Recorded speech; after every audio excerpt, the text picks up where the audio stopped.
রাজগঞ্জে ব্লকে মান্তাদারি অঞ্চলের নলিতাপাড়ার বিধান রায়ের গ্রাম ঠাকুর মন্দিরে এই সদস্য মেম্বার নিয়ে বর্তমান হামায়েঠে উপস্থিত আছি।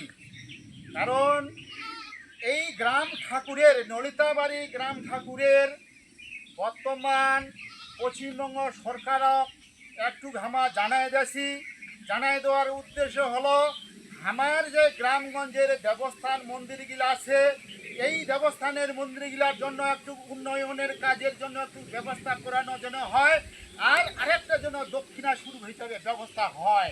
তার সাথে আরেকটা উল্লেখ করে দেওয়া যাচ্ছে, বর্তমান যে চ্যানেলে চলছে এই চ্যানেলের মাধ্যমে একটু বলা হচ্ছে, দাবি করানো হচ্ছে গ্রামগঞ্জের দেবস্থান মন্দিরগুলোর উন্নয়নের কাজের ক্ষেত্রে নিয়ে দক্ষিণা শুরু হিসাবে একটু ব্যবস্থা যেন হয়। এটা চ্যানেল পক্ষ থেকে একটু দাবি থাকলো।